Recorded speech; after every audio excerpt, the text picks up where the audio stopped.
आज की कहानी भारत में मुगल साम्राज्य की स्थापना करने वाले जहीरुद्दीन मोहम्मद बाबर की है। 300 सालों तक चलने वाले मुगल साम्राज्य की स्थापना की नींव रखी। भारत दुनिया के चंद ऐसे देशों में शामिल है जिसका इतिहास काफी लॉन्ग और कॉम्प्लेक्स रहा है। पिछले 5-4 सालों में यहाँ कई सभ्यताओं का जन्म हुआ जो दुनिया भर के लिए मिसालें बनती रहीं।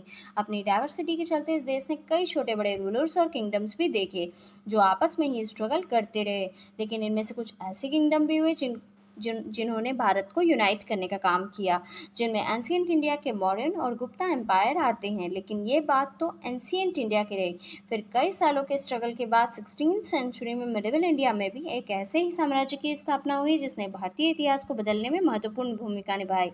ये इतिहास मुगल साम्राज्य के नाम से जाना गया, जिसकी स्थापना सन 1526 में जहीरुद्दीन मोहम्मद बाबर के द्वारा की गई। हेलो एवरीवन, मैं आकृति अग्रवाल आज आपके सामने एक नया वीडियो लेकर उपस्थित हूँ। आज के वीडियो में हम बात करेंगे जहीरुद्दीन मोहम्मद बाबर के बारे में, जिसके द्वारा भारत में 300 सालों तक चलने वाले मुगल साम्राज्य की स्थापना की नींव रखी गई।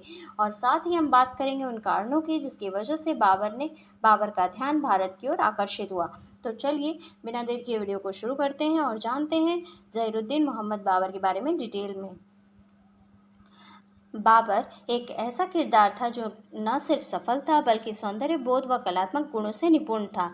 जहां इनको एक विजेता के रूप में देखा जाता था और वर्णित किया जाता था, वहीं दूसरी ओर उनको एक बड़ा कलाकार और लेखक भी माना जाता था।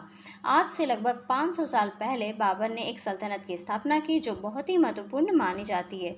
उन्होंने सन 1526 में पानीपत की पहली लड़ाई में इब्राहिम लोदी को हराया और भारत में एक नई सल्तनत की स्थापना की जिसे मुगल साम्राज्य के नाम से जाना गया।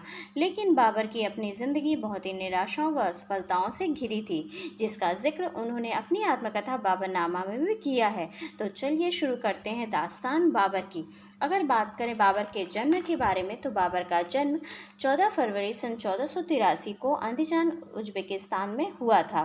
बाबर अपने पिता की ओर से तैमूर का 5वां और माता की ओर से चंगेज खान का 14वां वंशज था। बाबर के पिता उमर शेख मिर्जा फरगना नाम के छोटे से राज्य के शासक थे। बाबर का जन्म और शिक्षा फरगना के राजधानी अंदजान में ही हुई।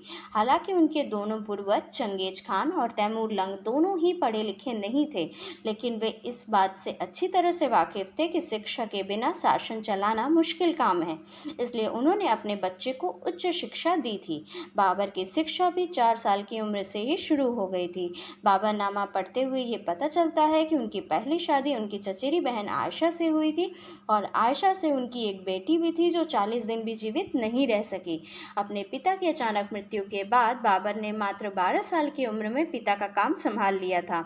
उन्होंने तुर्किस्तान के फरगना प्रदेश को जीतकर वहां के शासक बन गए और बाबर पर अपने परिवार की जिम्मेदारी बहुत कम उम्र में ही आ गई।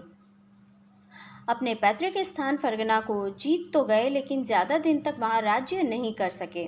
वे उसे कुछ दिन में ही हार गए, जिसके बाद उन्हें बहुत ही कठिन समय देखना पड़ा और बहुत ही मुश्किल से जीवन यापन करना पड़ा। लेकिन इस मुश्किल समय में भी उनके कुछ वफादारों ने उनका साथ नहीं छोड़ा। कुछ सालों बाद जब उनके अपने दुश्मन एक दूसरे से दुश्मनी निभा रहे थे, तब इस बात का फ़ायदा बाबर ने उठाया और सन 1502 में अफगानिस्तान के काबुल को जीत गए। इसके साथ ही उन्होंने अपना पैतृक स्थान फरगना व समरकंद को भी जीत लिया। बाबर की 11 बेगम थी जिससे उनको 28 बच्चे थे। बाबर का पहला बेटा हुमायूं था जिसे उन्होंने अपना उत्तराधिकार बनाया था। बाबर ने 21 वर्ष तक पवित्र जीवन जिया, पर फिर वह शराब पीने महफिलों में जाने लगे, इसलिए उनकी महफिलों में शराब पीने वाली महिलाओं का भी उल्लेख मिलता है।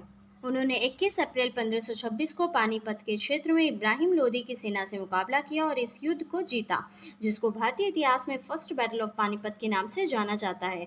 इस युद्ध से उन्होंने दिल्ली में अपनी जीत सुनिश्चित की और भारतीय इतिहास के साथ साथ मुगल साम्राज्य की दिशा को भी हमेशा के लिए बदल दिया। इस जीत के साथ ही जहीरुद्दीन मोहम्मद बाबर ने भारत में मुगल साम्राज्य की स्थापना की नींव रखी। इसके बाद उन्होंने 1527 में खंडवा, फिर बैटल ऑफ चंदेरी और बैटल ऑफ घाघरा को भी जीता और उत्तरी भारत के अविवादित शासक बन गए। हालांकि अपने जीते हुए भारत के क्षेत्रों में उन्होंने कभी भी लूट और लूटपाट होने नहीं दिया। उनका धर्म के प्रति झुकाव थोड़ा कम था और उन्होंने भारत के लोगों को इस्लाम में परिवर्तित नहीं किया। आगरा और उत्तर प्रदेश में अपनी जीत की खुशी में उन्होंने फारसी शैली में एक बगीचा भी बनवाया, जिसको आराम बाग कहा गया।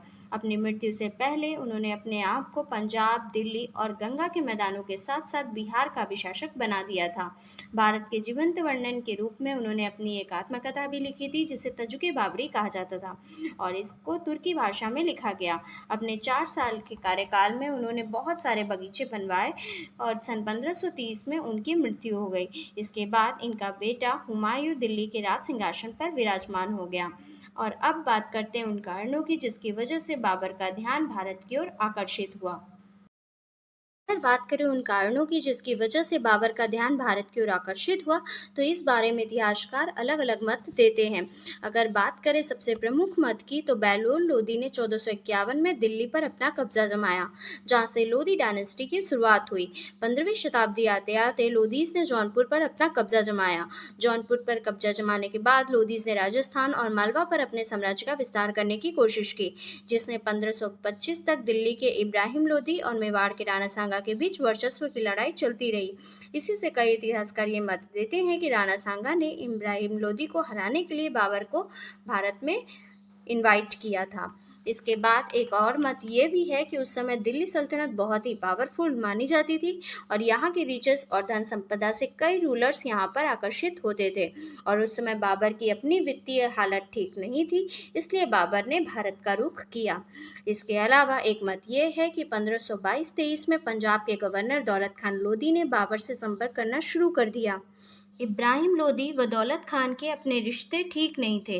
दौलत खान को यह डर था कि आगे आने वाले भविष्य में इब्राहिम लोदी उसको हटा या मरवा सकता है। मध्य एशिया में अपने साम्राज्य को खोने के बाद बाबर को यह प्रस्ताव बड़ा ही आकर्षक लगा और उसने भारत पर आक्रमण कर दिया। आज के वीडियो में बस इतना ही। For more such interesting video, like and subscribe my channel. Thank you. Bye bye.